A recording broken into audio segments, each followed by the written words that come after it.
Hello students, education with Suparna চ্যানেলে তোমাদের সকলকে স্বাগত। আজকের আমি তোমাদের সাথে শেয়ার করব উচ্চ মাধ্যমিক সোশিওলজি শর্ট কোয়েশ্চেন আনসার, যেটার মান হচ্ছে 1। তো চলো তোমাদের আমি প্রশ্ন আর উত্তরগুলো তোমাদেরকে দেখাতে থাকি। প্রথম প্রশ্ন হচ্ছে, ধর্মনিরপেক্ষীকরণ কী? ধর্মনিরপেক্ষীকরণ বলতে বোঝায় ধর্মের মূল আদর্শ অনুসরণ করে অন্য ধর্মের প্রতি অসহিষ্ণুতামূলক মনোভাব থাকবে না, সব ধর্মের সমান মর্যাদা থাকবে। জাত ব্যবস্থায় সমপাংক্তেয়তা বলতে কী বোঝায়?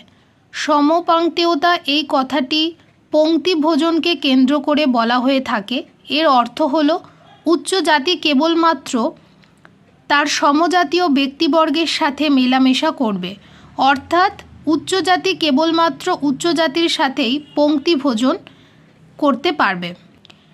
গ্রিন হাউস এফেক্ট বলতে কী বোঝায়? যে প্রক্রিয়ায় ভূপৃষ্ঠ থেকে বিকীর্ণ তাপ বিভিন্ন গ্রিন হাউস গ্যাস যেমন কার্বন ডাই অক্সাইড, মিথেন, জলীয় বাষ্প এর কারণে বায়ুমণ্ডলের বাইরে নিঃশেষিত হতে পারে না, বরং শোষিত হয়ে আবার পৃথিবীতেই ফেরত আসে, তখন সেই প্রক্রিয়াকে গ্রিন হাউস এফেক্ট বলা হয়। ট্রাইব শব্দটির অর্থ কী? ট্রাইব শব্দটির অর্থ হলো উপজাতি, যা একটি সামাজিক গোষ্ঠী বা সম্প্রদায়কে বোঝায়। বিশ্বায়ন বলতে কী বোঝো?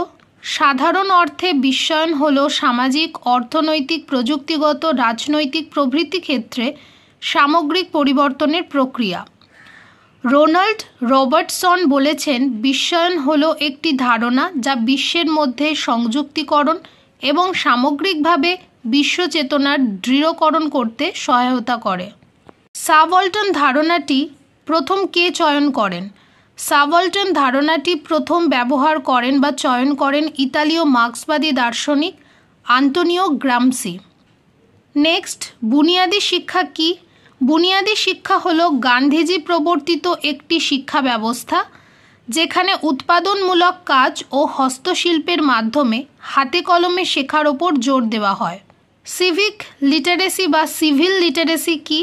সিভিল লিটারেসি হলো কোনো সম্প্রদায়ে ইতিবাচক পরিবর্তন আনার জন্য প্রয়োজনীয় জ্ঞান এবং দক্ষতা থাকা।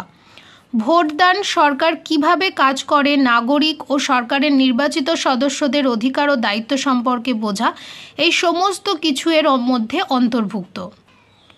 যজমানি ব্যবস্থায় কামিন কাদের বলা হয়? যারা সেবা প্রদান করে থাকে সেই ব্যক্তিদের যজমানি ব্যবস্থায় কামিন বলা হয়। নেক্সট, আধুনিকীকরণ কাকে বলে? আধুনিকীকরণ হলো এমন একটি প্রক্রিয়া যে প্রক্রিয়াতে তথ্য প্রযুক্তির ব্যবহার ও যুক্তি নির্ভর আচরণ পরিলক্ষিত হয়। শিল্পায়নের ফলে পরিবর্তিত সমসাময়িক সমাজ ব্যবস্থার প্রক্রিয়াকে আধুনিকীকরণ বলা হয়ে থাকে। শ্রী অরবিন্দের মতে ত্রিবিধ রূপান্তর কী কী? শ্রী অরবিন্দের মতে ত্রিবিধ রূপান্তর হলো মানসিক, আধ্যাত্মিক এবং অতিমানবিক রূপান্তর। বিদ্যাসাগর কেন নর্মাল স্কুল প্রতিষ্ঠা করেছিলেন? বিদ্যাসাগর শিক্ষকদের প্রশিক্ষণ দেওয়ার জন্য নর্মাল স্কুল প্রতিষ্ঠা করেছিলেন। রবীন্দ্রনাথের মতে শিক্ষার দুটি লক্ষ্য কী? সামগ্রিক বিকাশ, মানে শারীরিক, মানসিক, নৈতিক, আধ্যাত্মিক এবং সামাজিক সব দিকের বিকাশে সহায়তা করে। তো সামগ্রিক বিকাশ একটি লক্ষ্য। আরেকটি লক্ষ্য হচ্ছে সৃজনশীলতার বিকাশ। শিক্ষা শিক্ষার্থীর সম্ভাবনা এবং প্রতিভার বিকাশে সাহায্য করে, যা সৃজনশীল অভিব্যক্তির মাধ্যমে প্রকাশিত হয়। নেক্সট, সমাজতাত্ত্বিক দৃষ্টিভঙ্গি বলতে কী বোঝায়? সমাজতাত্ত্বিক দৃষ্টিভঙ্গি হলো এমন একটি পদ্ধতি যা সমাজকে তার সামগ্রিক কাঠামো, প্রতিষ্ঠান এবং সাংস্কৃতিক নিয়মের আন্তঃসংযোগের মাধ্যমে বুঝতে সাহায্য করে। লাস্ট, নব্য মানবতাবাদ গ্রন্থটির রচয়িতা কে? নব্য মানবতাবাদ গ্রন্থটির রচয়িতা হলেন মানবেন্দ্রনাথ রায়। তো স্টুডেন্টস, আমি তোমাদের সাথে 15টা প্রশ্ন আর উত্তর আমি শেয়ার করলাম। তোমরা এই প্রশ্ন উত্তরগুলো খাতায় লিখে নাও। নেক্সট আরও ভিডিও আমি তোমাদের উদ্দেশ্যে শেয়ার করব।